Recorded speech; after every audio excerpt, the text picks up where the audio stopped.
सवाल एक कड़वा है। वो कहते हैं ना, विकास में ही भ्रष्टाचार है। कितना मानते हैं हिसार के अंदर विकास के अंदर कितना भ्रष्टाचार है? नहीं रमेश जी, देखो डिवाइडर को ग्रिल वहाँ लग गए, दोनों तरफ एक तरह से सीमेंट का बना के ऊपर टाइल लगाए गए थे। अब वो वहाँ से टाइल उखाड़ के वहाँ से पौधे लगाए जा रहे हैं। कई जगह से पूरे के पूरे टाइल उखाड़ के, टाइल का ये नहीं पता कहाँ गया है। ये भ्रष्टाचार नहीं है तो क्या है? नहीं, जो आप कह रहे हो आपकी बात ठीक है। वो नहीं हुआ, बाद में उखाड़ के पौधे लगा रहे हैं। पौधे भी अब कई जगह तो पौधे आप लोगों ने लगा दिया, लेकिन पौधे वहाँ जीवित नहीं है, वो पौधे मर चुके हैं। और टाइल उखाड़े हैं तो उखाड़ के गए कहाँ टाइल हो?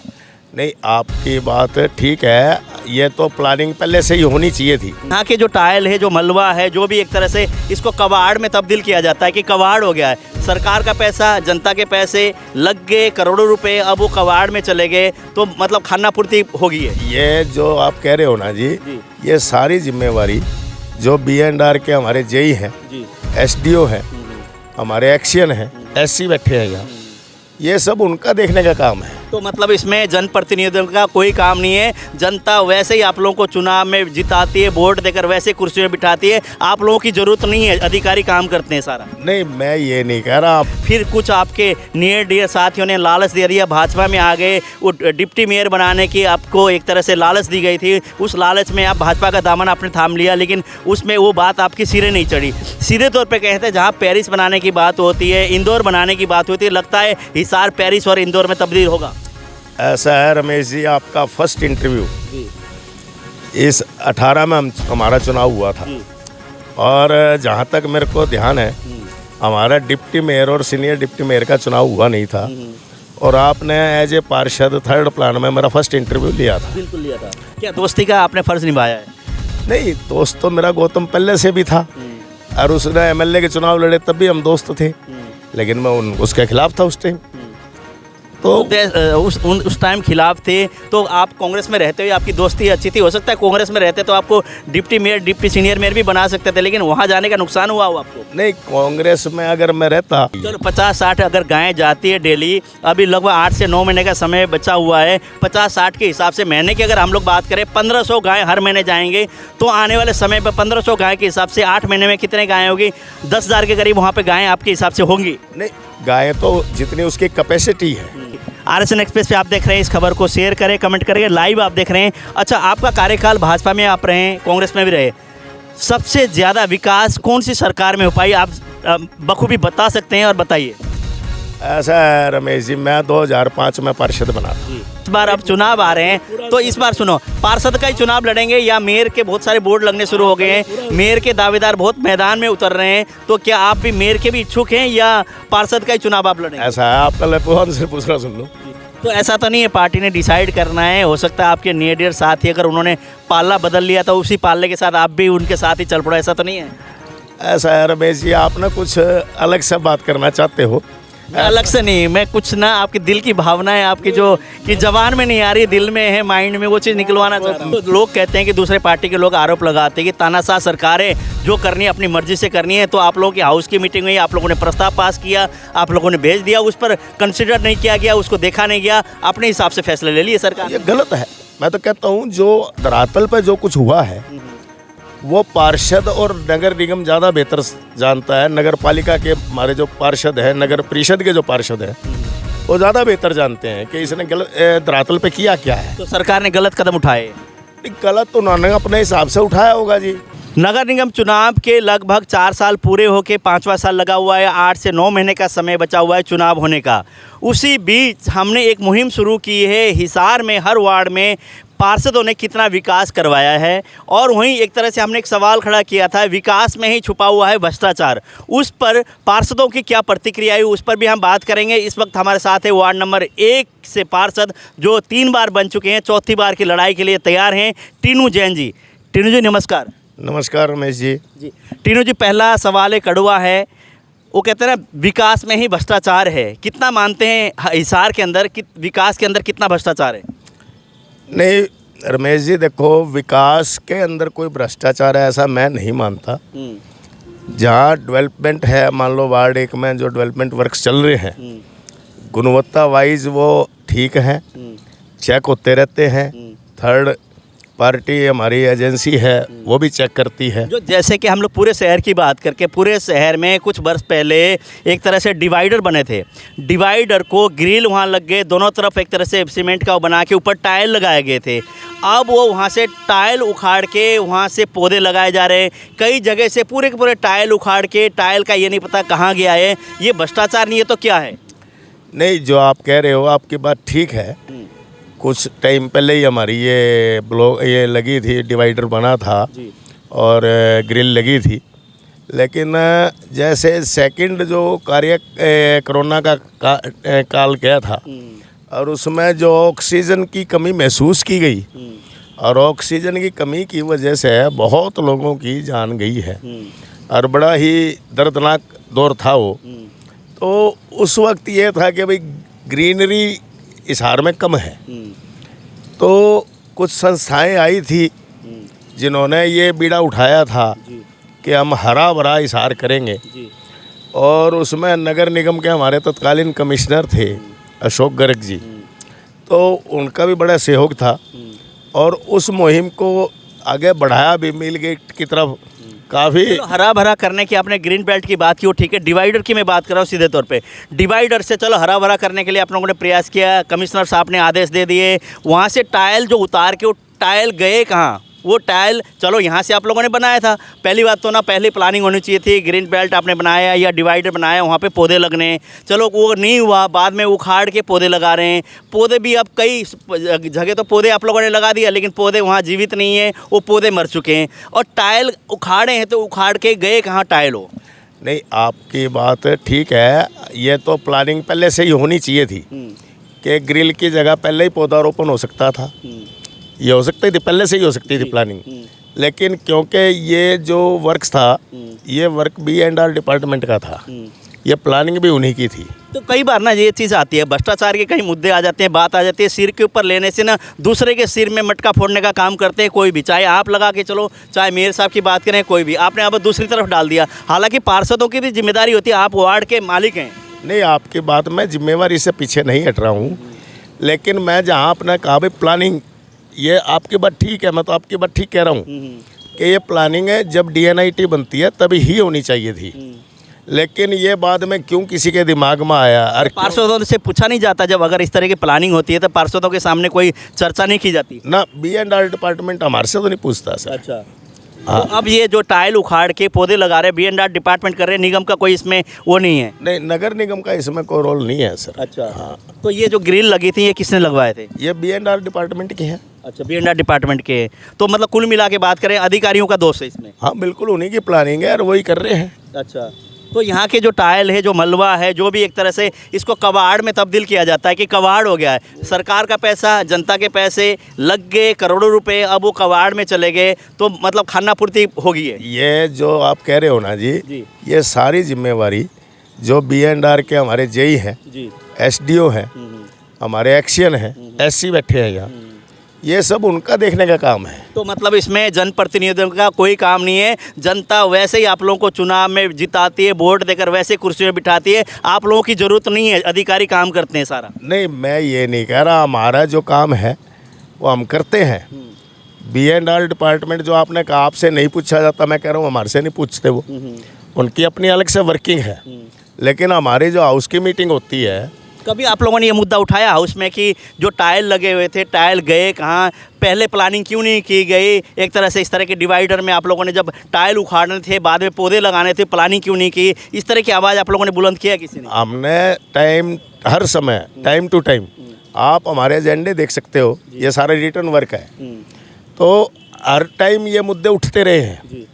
और अधिकारी उसमें भी हो सकता है, मैं आपकी बात से सहमत हूँ, लिपापोती कर जाते हैं। अधिकारी के बीच में आपके नुमाइंदे जैसे मेयर गौतम सरदाना जी भी बैठते हैं, कई बार आपके यहाँ से मंत्री जी हैं, कैबिनेट मंत्री डॉक्टर कमल गुप्ता भी बैठते हैं, रणवीर सिंह गंगवा जी बैठते हैं, जोगीराम सिहाग जी बैठते हैं, जितने भी यहाँ के नेता हैं कि आज जनता ने चुन के जिनको चेयर पर बिठाए वो सारे उसमें मौजूद होते हैं, उसके बाद भी आप लोगों की बात नहीं सुनी जाती? नहीं, ऐसा है, जो हमारे आप कह रहे हो MLAs हैं, मंत्री हैं, MPs हैं, वो हमारे ऑनररी मेंबर हैं हाउस के। हमारा एजेंडा उनके पास भी जाता है, हमारा मीटिंग की कॉल भी जाती है उनके पास।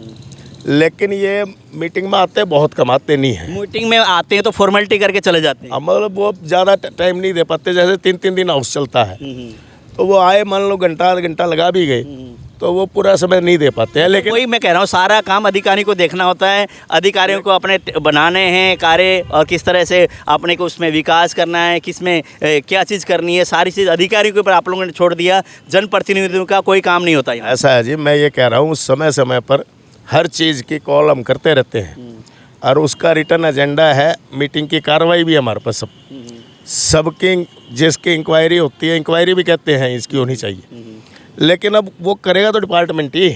टीनू जी, आपकी ना अच्छी छवि है, जनता टीनू जैन को एक अच्छा वो मानती है। हालांकि कांग्रेस पार्टी में बहुत लंबा समय आपने बिताया, फिर कुछ आपके नियर डियर साथियों ने लालच दे दिया, भाजपा में आ गए। वो डिप्टी मेयर बनाने की आपको एक तरह से लालच दी गई थी, उस लालच में आप भाजपा का दामन आपने थाम लिया, लेकिन उसमें वो बात आपकी सिरे नहीं चढ़ी। सीधे तौर पर कहते हैं जहाँ पेरिस बनाने की बात होती है, इंदौर बनाने की बात होती है, लगता है हिसार पेरिस और इंदौर में तब्दील होगा। ऐसा है रमेश जी, आपका फर्स्ट इंटरव्यू जी इस 18 में हमारा चुनाव हुआ था और जहाँ तक मेरे को ध्यान है हमारा डिप्टी मेयर और सीनियर डिप्टी मेयर का चुनाव हुआ नहीं था और आपने एज ए पार्षद थर्ड प्लान में मेरा फर्स्ट इंटरव्यू लिया था। बिल्कुल लिया था। आप उसको रिपीट करना, उसमें आप देखना, मैंने उस टाइम भी कहा था कि मेरी ऐसी कोई कंडीशन नहीं थी। नहीं, आपकी कंडीशन नहीं थी, वो तो पता चलता है, जनता को बखूबी पता भी। आप स्वयं नहीं कह रहे थे कि मैं दावा करता हूं कि मुझे ऐसा, कोई भी नहीं कहता, कोई नेता भी नहीं कहता मैं तो निस्वार्थ गया हूं। लेकिन कुल मिला के अगर बात करें, कहीं ना कहीं ये तो था, लालच तो आपको दिया गया था, लेकिन उसमें इस टाइम मेयर साहब ने आपकी तरफ कोई ऐसा वो नहीं किया कि हाँ टीनू जैन को भी कोई ऐसी जिम्मेदारी देनी चाहिए। ऐसा है, मैं ना किसी लालच में गया था, और अगर किसी लालच में जाता ना तो 18 दिसंबर को हमारे चुनाव हुए थे। 16 दिसंबर को चुनाव थे, 18 या 19 की हमारी काउंटिंग थी। तो दिसंबर के लास्ट वीक में है ना, मेरे पास बहुत ऑफर थी। मेरे को मंशा भी नहीं थी कि मैं बीजेपी ज्वाइन करूं। अगर मैं लालच में ही जाता, कंडीशनली जाता, तो उस टाइम भी चला जा सकता था। क्या दोस्ती का आपने फ़र्ज़ निभाया है? नहीं, दोस्त तो मेरा गौतम पहले से भी था और उसने एमएलए के चुनाव लड़े तब भी हम दोस्त थे, लेकिन मैं उसके खिलाफ था उस टाइम।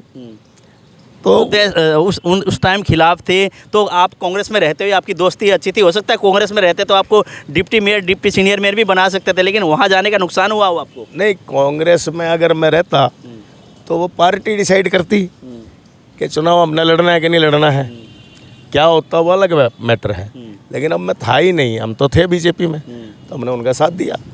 तो इस वक्त की अगर बात करें कि पूरे क्षेत्र में गौशाला की हम लोग बात करते हैं, गौ अभ्यारण्य की बात करते हैं, बेसहारा पशु की बात करते हैं, बड़े बड़े लोगों को चश्मा पहनाया जाता है कि बेसहारा पशु निगम कर रहा है, उसके बाद किसी संस्था को दे दिया गया।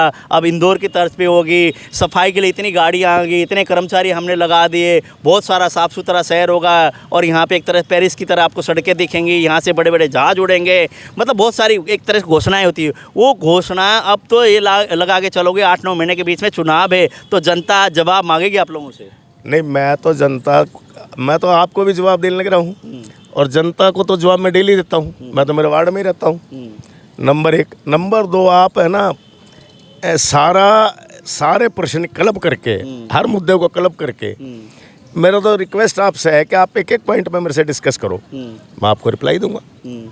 तो रिप्लाई तो इसका भी बनता है ना, जैसे पेरिस बनाने की बात है, आप उस पे जो ये वादे कर रहे हैं, दावे कर रहे हैं मंत्री जी और अपने यहाँ से मेयर, तो वो कितना जो सार्थक हो पाएगा? वो ये पिछली बार भी कहा था, कितना सार्थक हो पाता है? इसी तरह से हालात अगर बदलेंगे नहीं तो होगा सार्थक? ऐसा है, देखो जो घोषणाएं हमारे मंत्री जी ने की इलेक्शन में, जो घोषणाएं हमारे मेयर साहब ने की इलेक्शन में, उसका रिप्लाई तो आप उनसे लोगे तो वो ज़्यादा बेहतर दे सकेंगे। मैंने अपने वार्ड के चुनाव में जो घोषणाएं की, आपके फर्स्ट इंटरव्यू में है वो भी चीज़, आप उसका रिप्लाई मेरे से लो, मैं ज़्यादा बेहतर दे पाऊँगा। सेकंड, कुछ कोलिशन जैसे सामूहिक जिम्मेवारी है हमारी, आपके इन 2-3 पॉइंट थे ना जो, उसी में है। जैसे गौ अभयारण्य का है, बेसहारा पशु पूरे शहर की एक समस्या है और इस पर आज से 2-3 साल पहले बड़े अच्छे लेवल पे काम किया गया था, लेकिन क्योंकि हमारे पास नगर निगम से कोई ऐसी व्यवस्था नहीं थी कि हम वहाँ एकदम से अचानक, मान लो जैसे 2,500-3 हज़ार गायें पकड़ी भी हैं वहाँ, उस टाइम भी। तो उनके चारे की पूरी प्रॉपर व्यवस्था उस टाइम हमारे पास नहीं थी। जो एकदम से मान लो मौसम में बदलाव आया, ठंड हुई एकदम से, तो वहाँ वो व्यवस्था नहीं थी। जो दिक्कतें आई समय अनुसार उनका निवारण भी किया गया है। लेकिन निवारण किया गया। अभी भी अगर बात करें तो पूरे शहर आप शाम को चल पड़ो, आपको मैं गायें दिखाऊंगा बहुत सारे। लेकिन वहाँ ना मेयर साहब से बात करो या मंत्री से को कहता है 2,500 गायें, 2,500 से ऊपर कभी वहाँ बढ़े नहीं। आप भी 2,500 के आंकड़े में आप रहे हुए हैं जी। अभी भी अगर बात करें तो अभी कहते अब कितने गायें, अब कितने गायें? आप मेरा पूरा रिप्लाई तो होने दो। कितने गायें आपके हिसाब से? 2,500 से 3,000 के बीच में है। 2,500 से 3,000 फिर आप आ गए। मतलब 3 साल की अवधि में सिर्फ 500 गाय आप लोग पहुँचा पाएंगे। आप पूरी बात तो होने नहीं देते हो। मैं कह रहा हूँ फर्स्ट टाइम मैं जब गाय पकड़ी थी उस टाइम में 2,500 के करीब पशु थे वहाँ, लेकिन व्यवस्था नहीं थी, पूरी व्यवस्था नहीं हो पाई थी। और क्योंकि सड़क पर घूमने वाली गायें गई थी वहाँ, और उनको जो तकलीफ़ हुई, उन वहाँ मौत भी हुई गायों की। हर गाय का वहाँ पोस्टमार्टम भी किया गया, जिनमें से कील वगैरह पलवतीन और इस तरह का डंगा निकला पेट। आप देख रहे हैं RSN एक्सप्रेस पे सीधे लाइव जुड़ रहे हैं और आप लोग इसके खबर को शेयर भी करें, कमेंट भी करें। चलो आपका ना सुनिए जी। और बात सुनो ना, अब अपने पूरी व्यवस्था की है। एक समाज सेवी संस्था आई हमारे पास, उन्होंने निगम से एग्रीमेंट किया है कि हम इतना खर्चा देंगे, बाकी खर्चा वो कर रहे हैं। और डेली एवरेज जो 2,500 से 3,000 के बीच में गायें वो पहुँच चुकी हैं, लेकिन उसके बावजूद डेली एवरेज एक 50-60 गायें डेली आज भी डेली जारी हैं। और डेली की खबर भी देते हैं कि भाई आज इतनी गायें पकड़ी गई है। चलो 50-60 अगर गायें जाती है डेली, अभी लगभग 8 से 9 महीने का समय बचा हुआ है। 50-60 के हिसाब से महीने की अगर हम लोग बात करें 1,500 गायें हर महीने जाएंगे, तो आने वाले समय पर 1,500 गाय के हिसाब से 8 महीने में कितने गायें होगी? 10,000 के करीब वहाँ पे गायें आपके हिसाब से होंगी। नहीं, गायें तो जितनी उसकी कैपेसिटी है, गौ अभयारण्य की कैपेसिटी के अनुसार ही तो रखेंगे ना। लेकिन एक 8 महीने का समय है, मान लो आप कह रहे हो चुनाव का, तो मैं ये आश्वासन देता हूँ कि शहर बेसहारा पशु नहीं होंगे, शहर में बेसहारा पशु मुक्त होगा। अगली बार अगर जनता के बीच जाएंगे तो पशु देखने को नहीं मिलेंगे कि हाँ बेसहारा पशु यहाँ घूम रहे, पक्का है।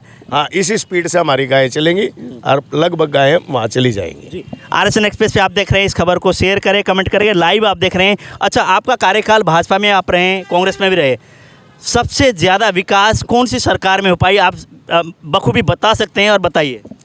ऐसा है रमेश जी, मैं 2005 में पार्षद बना था। 2005 से आज 2023 शुरू हो गया। बीच के 2 साल कोरोना काल भी आया है, बिल्कुल, और 3 साल हमारी टर्म भी नहीं थी, इलेक्शन नहीं हुए थे बीच में। तो मेरे टाइम मैं तो ये कह सकता हूँ कि एक वो कहावत है, मतलब वो कौन सी एक है, टाटा की है कि बिरला की, जिसकी डेवलपमेंट, जिसका विकास, मान लो कंस्ट्रक्शन वर्क कभी रुकता नहीं है। तो 17 साल में वार्ड 1 में डेली कुछ ना कुछ डेवलपमेंट वर्क हो रहा है। आज भी हमारे यहाँ तो करोड़ों के काम चल रहे हैं। मेरा कहने का मतलब है कि कौन सी सरकार में, कौन से पार्टी के साथ आप जुड़े हुए थे उस टाइम विकास ज़्यादा हुआ, भाजपा में या कांग्रेस में? देखो, जब 2005 में हम पार्षद बने थे तो हमारे वार्ड में बेसिक समस्याएं थी। बेसिक समस्याएं मीन्स बहुत बड़ा पार्ट था जिसमें हमारे वहाँ ना सड़क थी, ना सीवर था, ना पानी था, ना पोल्स थे, स्ट्रीट लाइटें नहीं थी, कुछ नहीं था। तो एक एक स्टेप बाय स्टेप एक एक चीज़ मंजूर हुई है।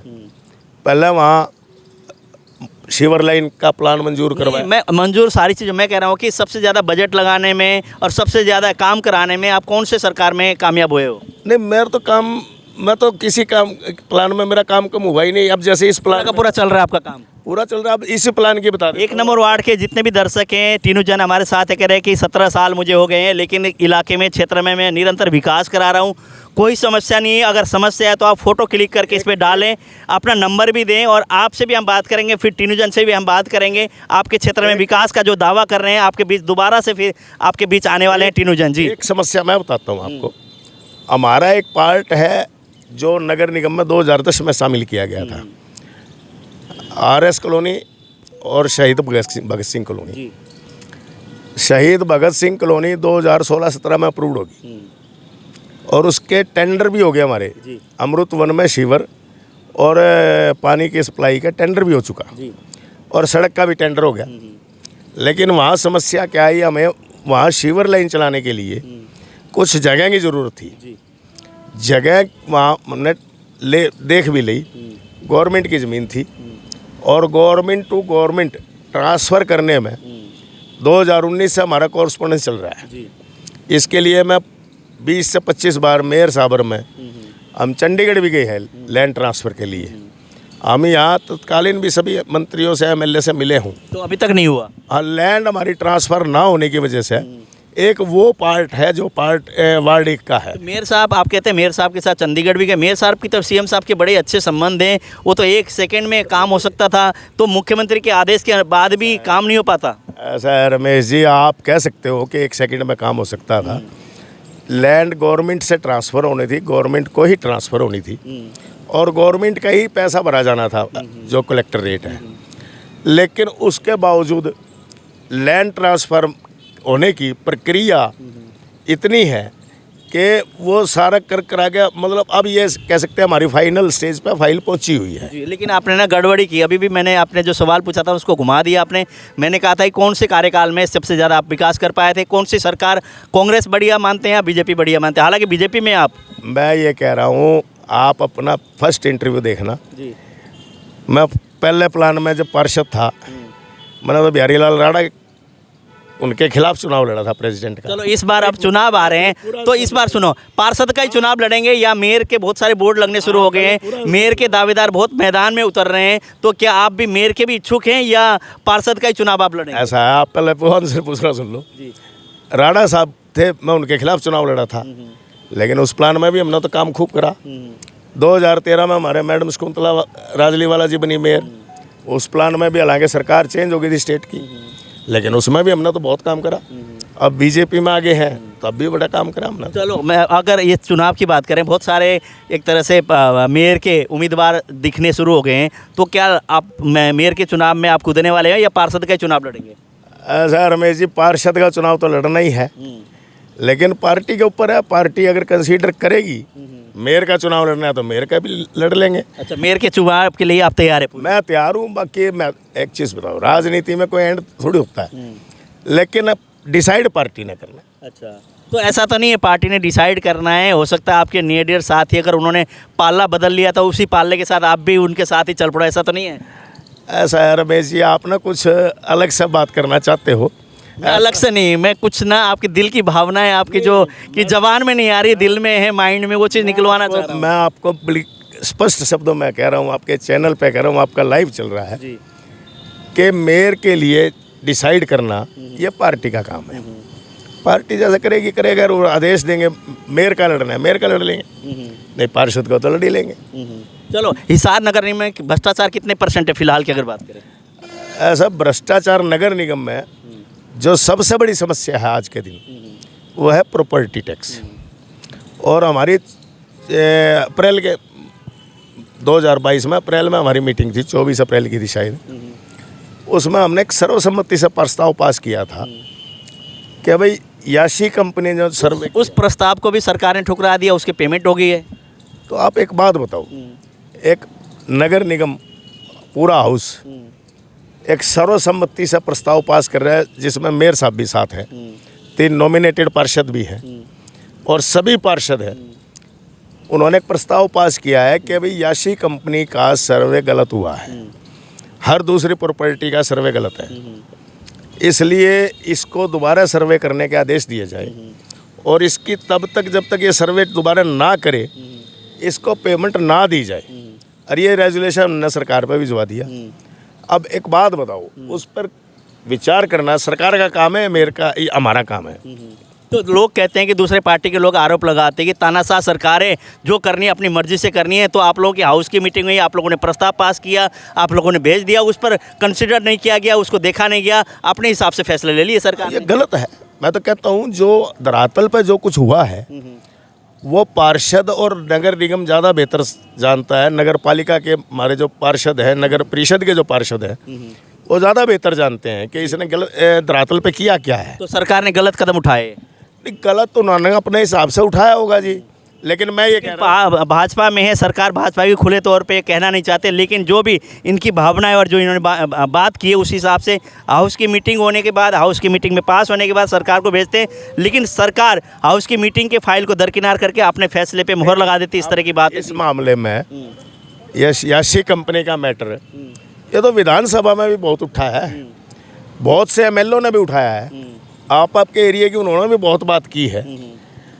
तो वो तो कोई विचार सरकार के हैं, सरकार क्या कर रही है वो तो सरकार देखेगी। जी, टीनू जी ने समय दिया, बहुत बहुत धन्यवाद टीनू जी। और आने वाले समय में आपको अलग अलग पार्षदों से हम मिलाते रहेंगे, कौन कौन मेयर के उम्मीदवार है, कौन विधायक बनने वाला है, कौन से पार्टी से कौन सी पार्टी में कौन सा नेता छलांग लगाने वाला है, निरंतर आपको देंगे। हिसार लोकसभा क्षेत्र के हिसार, बरवाला, उकलाना, हांसी, नारनौल, आदमपुर, नलवा सभी क्षेत्र का आपको बताएंगे कि कौन से पार्टी के नेता छोड़कर किस पार्टी में जाएंगे, कौन सा नेता तैयारी कर रहा है और जनता कौन सा नेता को चाहती है। जनता के नब्ज़ भी टटोलेंगे और साथ के साथ नेताओं के नब्ज़ भी टटोल के आपके सामने लेके आएंगे। बने रहिए RSL के साथ।